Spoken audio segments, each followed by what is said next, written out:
Hey guys, it's Blaze back with more Genshin Impact. Today we're doing a 1.5 Spiral Abyss tier list. Tier list isn't to be confused with appearance rate. Some characters may appear a lot because they're very popular, but it doesn't necessarily mean that they're going to be at a top tier level. Vice versa, the relatively lower appearance rate doesn't necessarily mean that they're going to be at the bottom tier. Sometimes the appearance rate reflects the tier position, sometimes it doesn't. This tier list is only taking floor 12 into consideration. The reason is because the difficulty on the lower floors are lower. The closest one that deserves a bit more attention is maybe floor 11 chamber 3 second half, but I don't think that one scenario is interesting enough to make an impact in the character's evaluation. Of course, that is up for debate, but as for the tier list I'm making, I'm only taking floor 12 into account. The other reason is when you have characters who are geared enough to clear floor 12, you will be able to brute force most of the previous floors. Anyway, let's get on with the tier list. Clearly ahead of everybody else, Bennett, Venti, Ganyu. Already, if you compare this to the appearance rate in the Chinese server, Bennett is actually only the 6th most used character, where the most used characters are Venti, Zhongli and Ganyu. And I will discuss Zhongli later on. First, Bennett, with options such as 4 Thundering Fury Bennett, 4 Crimson Witch Bennett, 4 Noblesse Bennett, the versatility of being a respectable main DPS, a great support, a great shield breaker against the lectors, best on-field energy generator. There isn't a team or a chamber where Bennett is bad. For example, having him on chamber 2 second half against the Zoo of Death. When you use him with the best AoE 4-star like Xiangling, Beidou or Rosaria, the boost from Bennett can actually help burst the zoo animals down. It's easy to think of Bennett as bad in this chamber if you use his circle to out-heal the damage. That's actually a bad way of using Bennett, but it doesn't mean that there's not a good way of using Bennett here. On chamber 3 first half, Bennett can help push the lectors, can duo with Jean for a ridiculous shield break combo, and he can also put on a 4 Thundering Fury where he can spam his E once every second. Under the current rotation, shield breaking is arguably more important than DPS, so characters that have a high shield breaking potential is high up on the tier list. Second, Venti, OP grouping and CC plus damage. Now that's the whole package. He's great wherever he is placed, with the worst performance at maybe 12-2 where he's only good for iframe and swirl.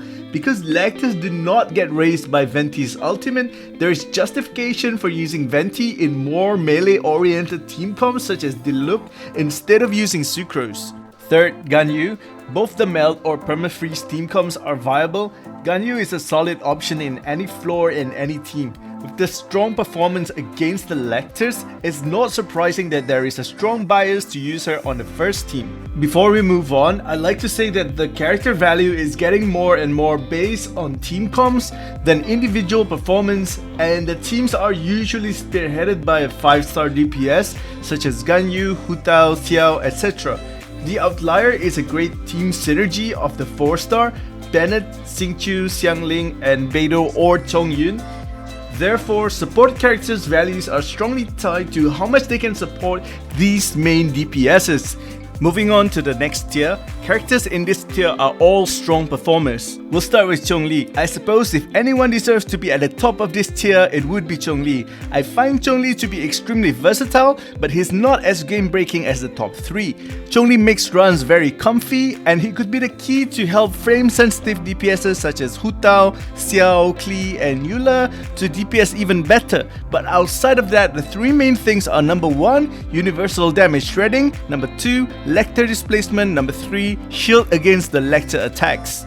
But universal damage shredding, while it is good, the game is less of a DPS race, more of a shield breaking game. And lector displacement is also good, but there are many ways to displace lectors. Number 3, shield against lectors is very good. This is probably Zhongli's biggest value because having a shield against the lectors attacks means that it's a lot easier to keep your energy up to maintain a more consistent DPS. Following Zhongli are the 3 best 4-star AoE supports in the game, Xiangling, Beidou, and Rosaria. Xiangling stands out a little more because of both her damage and her shield breaking capability. The pyro element from Xiangling means that she is viable to be used in either 12-1 or 12-2, and she is excellent at 12-3-1. To the point where it's not a bad thing to just run Bennett and Xiangling team instead of the normal Diluc team. A well-invested Xiangling packs a ton of damage. Xiangling's most natural pairing is with Bennett, but she is also a staple for Ganyu's Melt team and Childe Vape team. Next, Beidou, the criminally underrated character in the Chinese server. I think the bad rep of the Electro element makes people not realize just how much raw power Beidou has. Mixed with how much ER you need to fine-tune to make her online, and the fact that her E has a history of not being practical because enemies were far less aggressive back then. I mean, people just don't use her enough. Beidou is actually the strongest AoE Electro sub DPS you have in the game. She is better than Fischl unless you are in a 1v1 situation. Beidou may be held back by the fact that Fischl is a plug and play character, while Beidou requires a bit more know-how in terms of how you can take advantage of Beidou to the best of her strengths. Anyway, Beidou and Xiangling are head to head in terms of AoE damage, and they are very good. The reason why Beidou still may not receive the attention she deserves is because the top 3 DPSs, Ganyu, Hu Tao and Xiao, they don't care that much about Beidou. However, Beidou is an extremely valuable DPS for Keqing teams, Childe teams and 4 Thundering Fury Bennett teams. With Eula, her popularity may go up slightly as a flexi 4 for Eula, but only if Eula is truly finding her spot as a popular DPS character. When Rosaria first was released, initial testing seemed to see her in an underwhelming light because we already have Kaeya. At first, it was just the fact that it was a lot easier to get Rosaria's constellations up that Rosaria was seen in a decent light. But with the current Abyss content, it is far more apparent that her range of cryo application that far surpasses Kaeya is a big deal in the Zoo of Death stage. On top of that, she can proc melt with her ultimate better than Kaeya. Because of all that, Rosaria finds herself a great spot in the reverse melt teams such as Klee and Hu Tao. Rosaria also finds herself a great spot in the melee perma-freeze teams such as Keqing. It's not surprising that her appearance rate is still low because she is a new character, but her usage will surely go up, and rightly so, especially in terms of how good she performs as a battery for Eula as well. After the best 4-star AoE damage options, the next spots go to the best healer options outside of Bennett. Considering the scarcity, healers will always find themselves at a reliably important spot in the meta. It's interesting to see that Bennett's appearance rate is lower than Diona in this cycle, but I think that has to do with just how popular Ganyu's Morgana team is, and the fact that Hu Tao teams can clear the Abyss without relying on Bennett. Anyway, so the next two are Diona and Jean, and it's actually difficult in terms of who's more valuable. Diona is usually the healer of choice in Morgana, giving the cryo resonance bonus, and when she isn't in Morgana team, she is very valuable for applying CC in 12-2. She is a very natural pairing for Razor teams, and when you don't have Zhongli, Xiao teams can appreciate the all-in-one shielding and healing Diona provides. With Eula out, Diona is also more or less married to Eula teams as a shielder, healer and battery. Now, Jean's value rises significantly because of a couple of things. Number 1, fall damage. Pair Jean with Sucrose on 12-3, and if you don't have a good AoE damage source, the two of them can carry the chamber. Number 2, Sunfire shield breaking combo with Bennett. When you combine Bennett's ultimate with Jean's ultimate against the Lectors, the combo will shred their shields really quickly. Jean's E is also a reliable way to displace the Lectors. Number 3, natural pairing with Venti, making the old quick swap wombo combo back in action. As Venti becomes more valuable in said Abyss rotation, it's likely that Jean's value will go up as well. Jean also has value on 12-2 for when your characters get hurt by the bubbles, and Jean's ultimate will heal the entire team without having to give them any active field time. Jean will also provide generous iframes, and she can swirl the Hydro enemies to break the Pyro Mage's shield. Jean's flexibility is apparent when she is able to replace Diona in Morgana comms, or for her to be in a Xiao team, or just pair her with Venti in quick swap teams. After the two healers, I think the next spot could be for Xingqiu. Xingqiu is still the core for Pyro main DPSs, making him irreplaceable for when you want to use characters like Hu Tao or Diluc, and without Childe, Xingqiu is also the enabler option for Xiangling teams, making Xingqiu a staple for Bennett and Xiangling teams. If there's any reason for his value to drop, it is that sometimes, when his spot is an optional 4th, a shielder like Zhongli or a grouper like Venti or Sucrose can take his spot. And also the fact that Pyro DPSs do not need a Hydro enabler in 12-2, otherwise Xingqiu is still Xingqiu. Finally, after Xingqiu, this is where you find most of the 5-star team captains.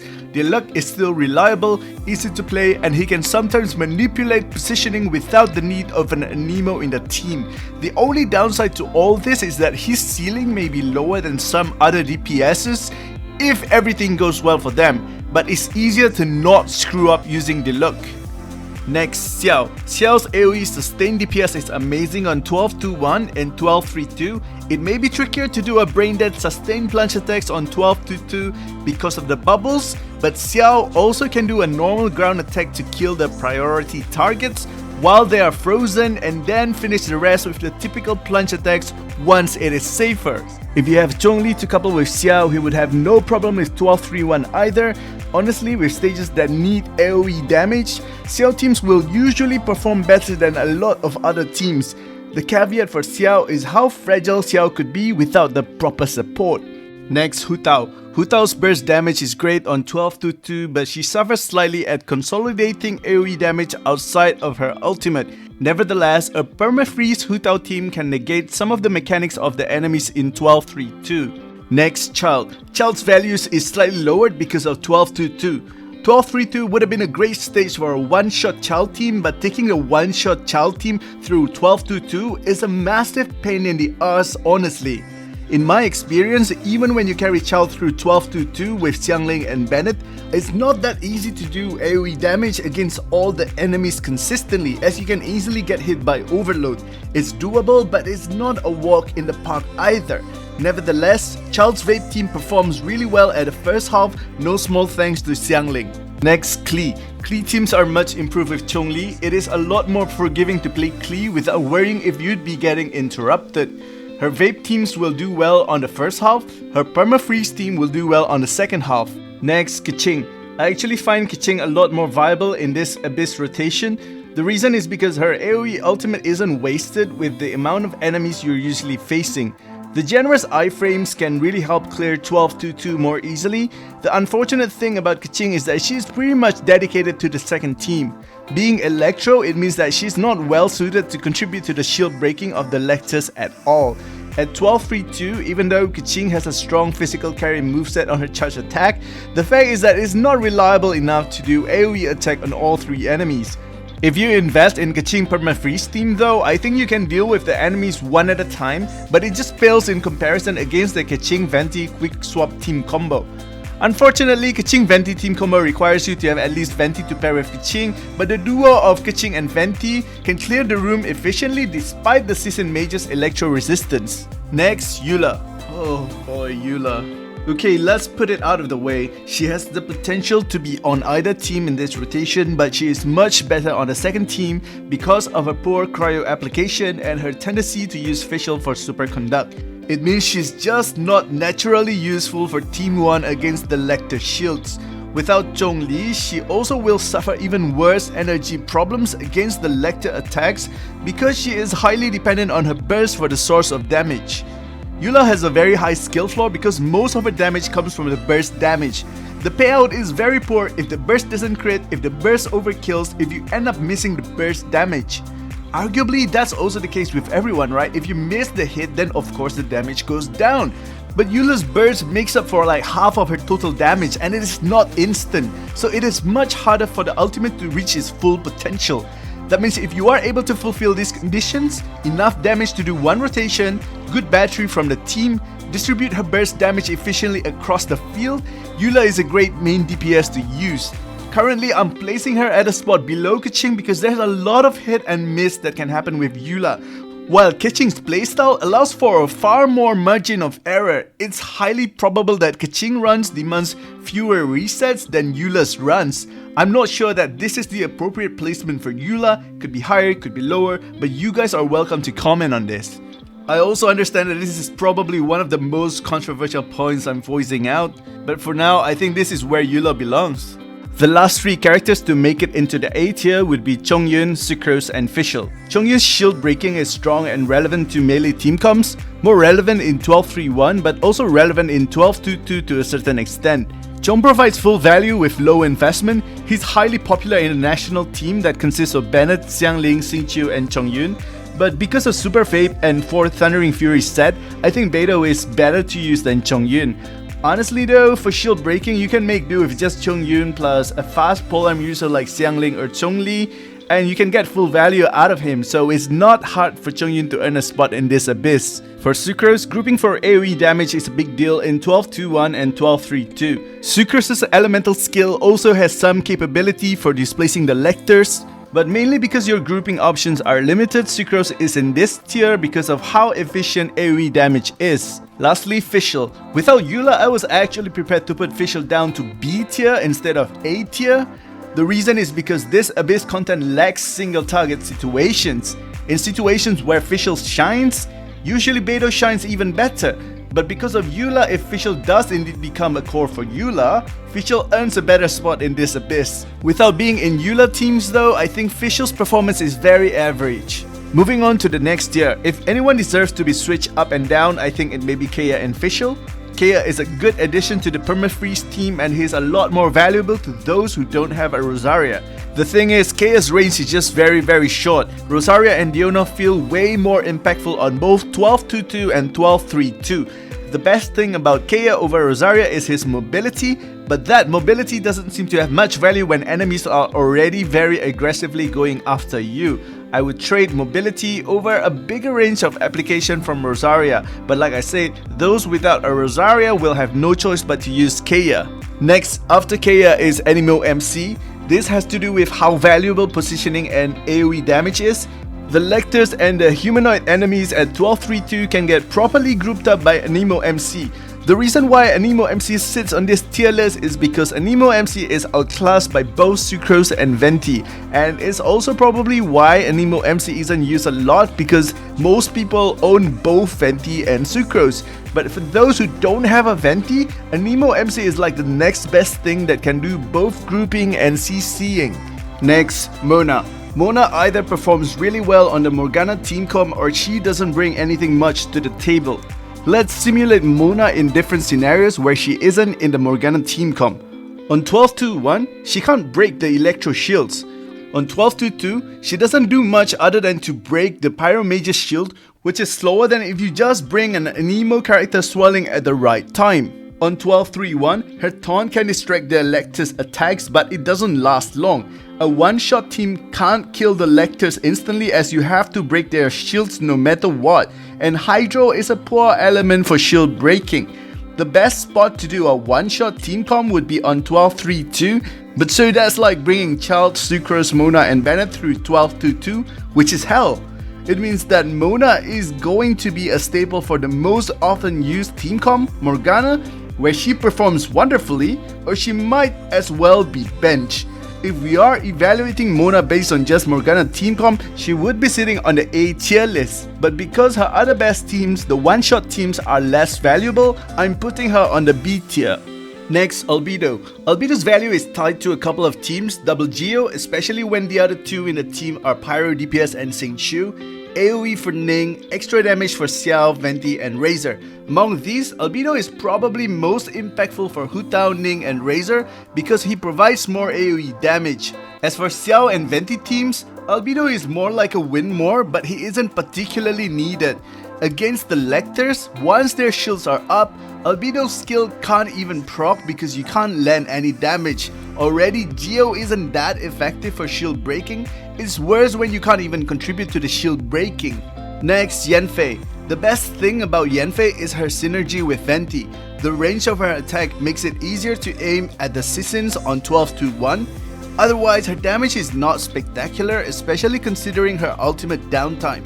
Her pyro application is generally 1 gauge strong, meaning that if you do bring her for 12-3-1, she will be outclassed by Bennett and Xiangling in so many ways. Next, the 2 Geo carries Ning and Noelle. Ning suffers the way Fischl suffers because the rotation favors AoE a lot more than single target. Noelle's shield makes it comfier when she faces the lectors or when she is being hit by the pyro aura on 12-3-2, but Noelle still has a very low damage ceiling. The Geo carries in this rotation are average at best. They can clear the content but they won't be spectacular.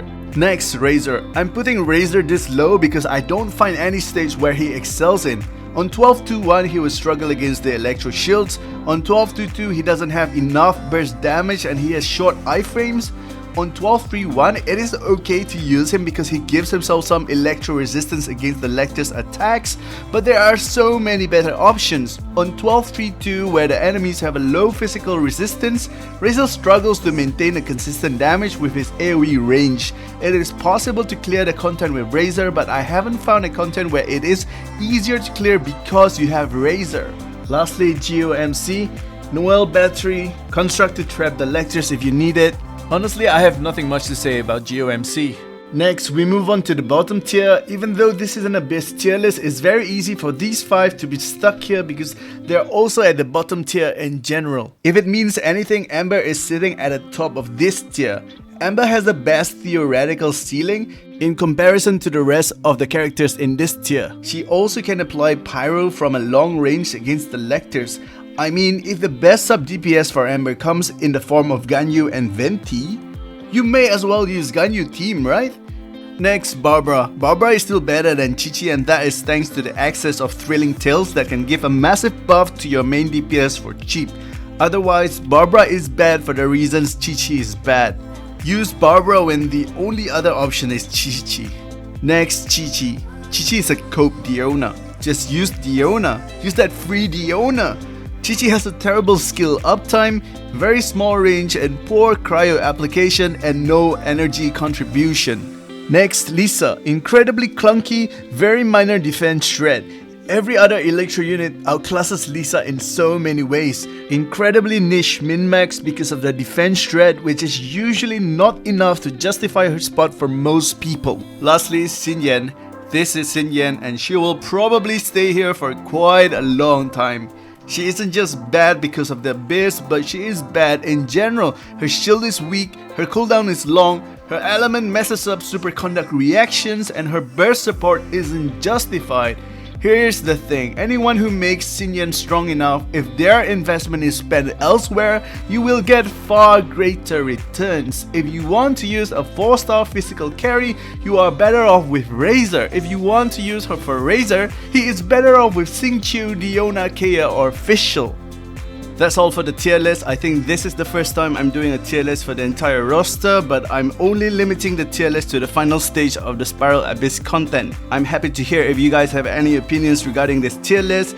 I've already expressed the parts I'm not that sure with, but there may be a couple of things like Xingqiu could be placed a bit higher, like just right under Zhongli maybe. But I think as far as the big picture goes, Xingqiu is solidly in the A tier, and like I said, the characters in the A tier have more or less similar value. I've been Bladescribe. If you enjoyed the video, please leave a like and do subscribe for more Genshin Impact content. Have a great one guys, bye bye.